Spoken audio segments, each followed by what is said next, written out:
안녕하세요. 어르신의 건강과 행복을 위한 가장 든든한 장기요양기관을 만들어가는 케어스토리 강성만 국장입니다. 지금 보시는 화면의 이 내용, 어떻게 생각하시나요? 이용도 안 한 주간보호시설 이용 시간에 대해서 본인 부담금을 내라고요? 여러분들 만약에 주간보호시설을 이용하고 계신 보호자분이신데 이용도 안 했어요, 주간보호시설을. 그랬는데 그 이용도 안 한 시간까지 본인 부담금을 내라고 하면 여러분들 과연 이 부분에 대해서 이해가 되시나요? 이해되기 좀 어려운 상황일 것 같습니다. 자, 우리 예를 들어서 주차장이 있죠. 주차장에 파킹을 하게 되면은 최초 30분에 대한 요금은 내고 그 다음부터는 10분당 얼마 이런 식으로 계산하는 체계가 있죠. 하물며 주차장도 이용한 시간에 대해서만 주차요금을 납부하고 있는 건데, 자, 주간보호시설 이용도 안 했는데 그 이용 안 한 시간까지 본인 부담금을 다 내라고 하면 여러분들께서도 이거는 합리적이지 못하다라고 생각하실 겁니다. 여기까지 얘기한 것만 들어보셔도 그 주간보호시설을 운영하고 계신 분들이라면 지금 강성만 대표가 뭘 얘기하려고 하는지 다 이해가 되시죠? 네, 맞습니다. 그 주간보호시설의 수가 체계에 대한 문제점을 여러분들께 좀 안내드리고 여러분들과 같이 좀 고민을 해보려고 해요. 2021년 수가표가, 즉 주간보호시설 이용요금 체계에 대한 그 이용요금표라고 해야 되겠죠. 네, 그게 보건복지부 홈페이지 보도자료에 안내가 되었습니다. 자, 그런데 아직도 이 부분이 개선되지 않고 있어서 이 불합리성에 대해서 여러분들과 함께 이번 영상에서 생각해 보고자 합니다. 제가 이 영상의 제목 하단에 보건복지부 행정정책의 수준이라고 제가 좀 담았어요. 보건복지부를 비난하려고 해서 한 건 아니고 이 내용에 대해서 좀 생각을 해보면 보건복지부에서 과연 지금 이 장기요양보험 제도를 만들어감에 있어서 과연 깊이 있게 고민을 하고 있는 것인가 라는 의문이 드는 것들이 너무 많다라는 거예요. 그래서 보건복지부 행정정책의 수준이 지금 이렇다라는 것을 좀 말씀드리고 싶은 건데, 모든 대한민국의 주간보호시설 운영자분들께서는 이 내용에 대해서 잘 알고 있고 또 보호자분들께서도 주간보호시설을 이용하시면서 이용하지 않은 시간에 대해서도 본인 부담금을 내고 있는 그런 상황에 대해서 접해보신 분들은 다 아는 내용이죠. 그럼에도 불구하고 2021년도에도 이 내용이 개선되고 있지 않다라는 것은 결국에는 보건복지부에서 행정정책을 만들어갈 때에 현장의 내용을 전혀 모니터링하고 있지 않은 건가? 라는 생각이 들게끔 만드는 그런 상황에 있다라는 거예요. 그래서 보건복지부에서도 이런 불합리성을 하루속히 개선해 주십사 라는 마음의 제목을 보건복지부 행정정책의 수준이라는 것도 첨부를 좀 했습니다. 자, 그러면은 2021년 주간보호시설 요금체계, 즉 수가를 한번 보면서 제가 구체적으로 여러분들께 설명을 드려보겠습니다. 자, 지금 보고 계신 화면이 2021년 주간보호시설의 이용요금 체계거든요. 제가 여기다 한번 써볼게요. 자, 여기다가 주간보호시설 2021년 요금 체계, 이거를 다른 말로 하면은 수가라고 말합니다. 수가. 보호자분들도 좀 이런 용어 정도는 알아두시면 좋을 것 같아요. 수가. 주간보호시설 운영자분들은 다 아시죠? 보시면 이용요금 그 시간이 이렇게 되어 있어요. 3시간 이상일 때, 6시간 이상일 때, 8시간 이상일 때, 10시간 이상일 때, 그 다음 12시간 이상일 때 이렇게 되어 있습니다. 가장 많이 이용하시는 시간대가 바로 여기서부터 8시간 이상 그리고 10시간 이상 요 구간이 되는 거죠. 그럼 제가 이렇게 한번 나눠볼게요. 이렇게 요 구간에 대해서만 좀 보면 좋으니까, 자, 8시간 이상이고 여긴 10시간 이상이니까 여기는 아마 10시간 미만일 거예요. 그죠? 자, 그럼 봅시다. 만약에 어르신께서 9시간 59분 59초를 이용하셨어요. 그러면 요 구간에 대해서 적용받으시겠죠? 방금 보신 요 구간이죠. 8시간 이상 10시간 미만 구간, 바로 요 구간을 적용받게 된다는 겁니다. 그럼 4등급 어르신이면 바로 7,383원을 적용받게 되는 거죠. 자, 그런데 만약에 어르신께서 10시간 땡땡분 만약에 1초를 이용하셨어요. 그러면 10시간 이상에 해당하는 요금을 적용받게 되시겠죠.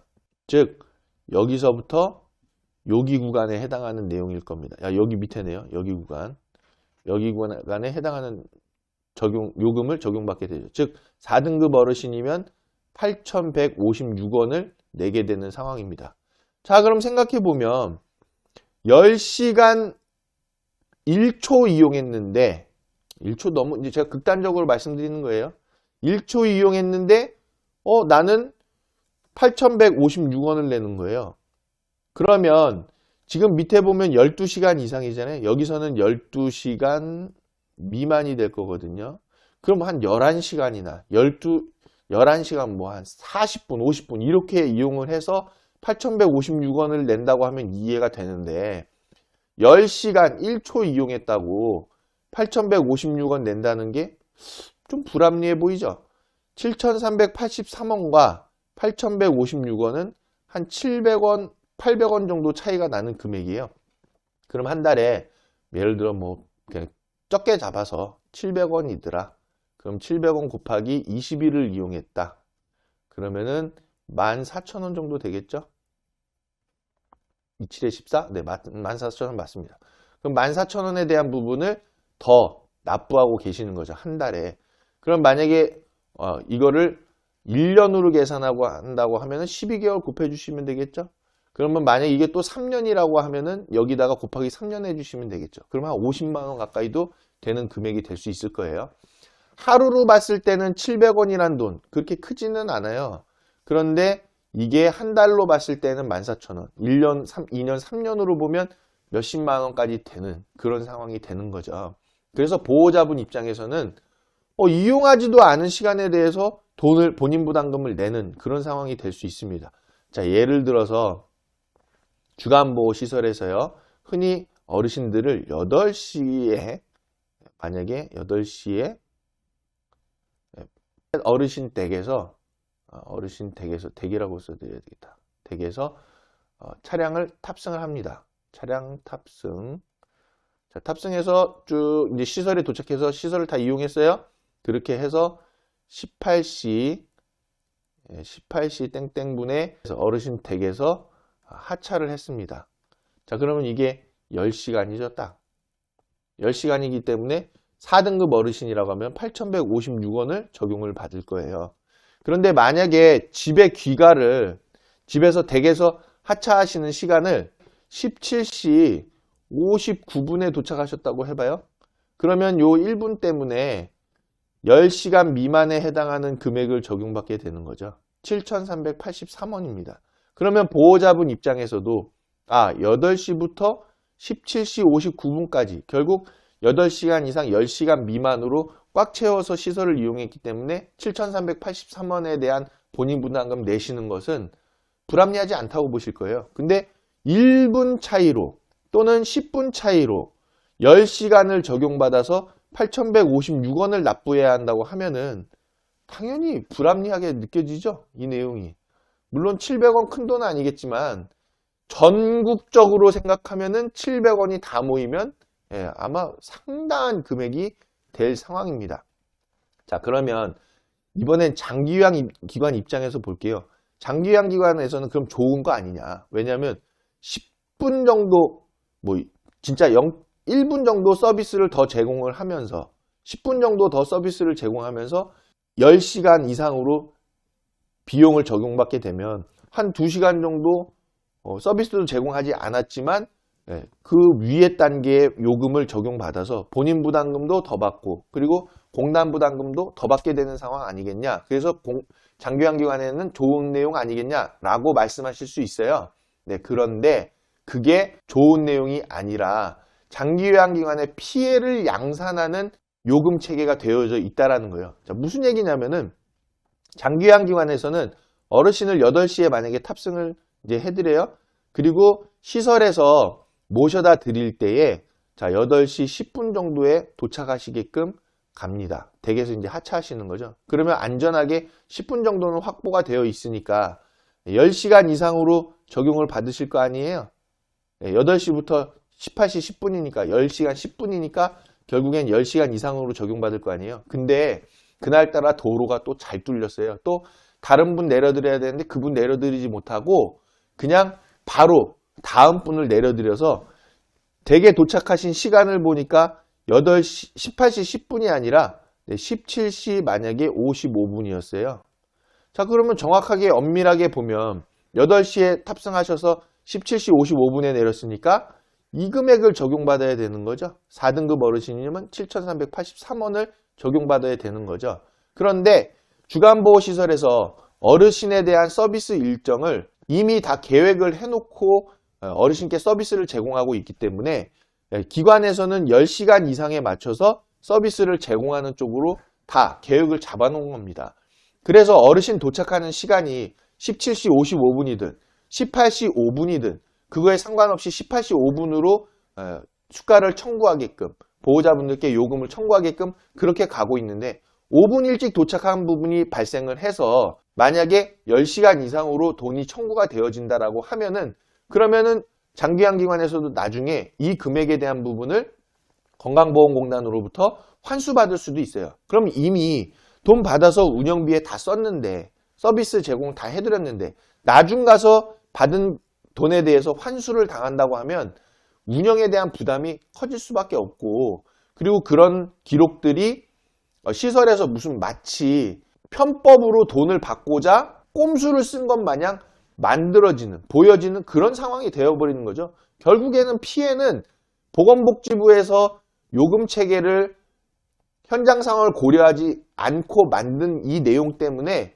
모든 피해는 장기요양기관이 다 떠안는다는 겁니다. 더불어서 보호자분들도 본인 부담금을 이용하지 않은 시간에 대한 것까지도 돈을 더 내는 상황이 벌어지고 있다는 거죠.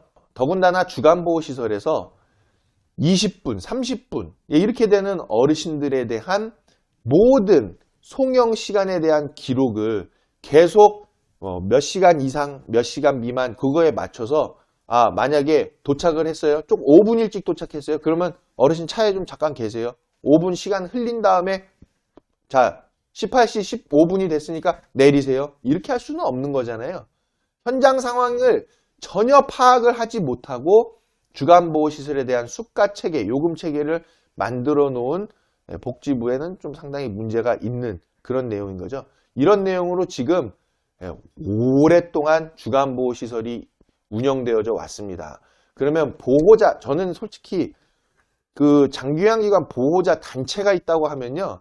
이런 내용에 대해서 보건복지부에다가 항의를 하고 그만큼 보호자분들이 돈 더 낸 거에 대해서 환급을 받을 수 있는 그런 방법이 좀 필요해 보인다라는 거죠. 그런데 그런 내용 전혀 없고 복지부에서는 현장 상황 다 알고 있는 내용인데도 일단은 그냥 이런 내용을 개선하지 않고 그냥 덮어두고 있는 그런 내용으로만 좀 보여지는 상황이다라고 말씀드릴 수 있습니다. 자, 그래서 저는 이렇게 바뀌었으면 좋겠어요. 보호자분들 입장에서는 이용한 시간만큼 본인 부담금을 내는 것이 합리적인 거고 장기요양기관에서도 서비스를 제공해드린 시간만큼 그만큼 공단 부담금과 본인 부담금을 받는 것이 합리적이다라는 거예요. 이용하지 않은 시간에 대해서 돈을 받게끔 기관을 운영하게 만들어 가는 것도 잘못된 거고 그리고 보호자 입장에서도 이용하지 않은 시간에 대해서 돈을 내는 것도 잘못된 거다라는 거예요. 그래서 2021년 주간보호시설 요금 체계가 바뀌지는 않은 시점인데 이 부분이 하루빨리 고려되어져서 보호자분들께서 이용하지 않은 주간보호시설에 대한 본인 부담금은 납부하지 않을 수 있게끔 만들어주시는 것이 필요하고 장기요양기관에도 서비스를 제공하지 않은 시간에 대해서는 비용을 수납하지 않는 방향으로 이 요금 체계가 바뀌어질 수 있기를 바라봅니다. 자, 우리는 합리적인 사회에서 살아가고 있습니다. 그런데 불합리적인 내용이 있다면 하루빨리 개선되는 것이 필요하죠. 특히나 어르신의 건강과 행복을 위한 장기요양 서비스를 제공해드리는 이 장기요양보험 제도에서는 요금에 대한 내용, 그리고 서비스를 제공해드리는 내용, 이런 거에 있어서 불합리한 점이 있다라고 하면 다른 어떤 제도들보다도 하루 빨리 바뀌어져야 하는 것이, 개선되어져야 하는 것이 필요하죠. 왜냐하면 사람이 사람에게 제공하는 서비스입니다. 그런 서비스에서 불합리성이 있을 때는 결국 피해는 사람이 사람에게 피해를 줄 수 있는 상황이 벌어질 수 있는 거고요. 특히나 이제 노년의 삶을 보내고 계신 어르신들께는 이런 불합리한 부분들이 막대한 피해로 작용할 수 있다는 것을 보건복지부에서는 빨리 인지를 하고 개선을 할 수 있는 방안이 마련되어지기를 바라면서 영상을 마치도록 하겠습니다. 혹시라도 궁금하신 내용이나 의견이 있으시면 밑에 댓글 달아주시면 좋을 것 같고요. 또는 전화로 또는 문자로 연락을 주시면 관련해서 상담을 진행해 드리도록 하겠습니다. 시청해 주셔서 대단히 감사합니다.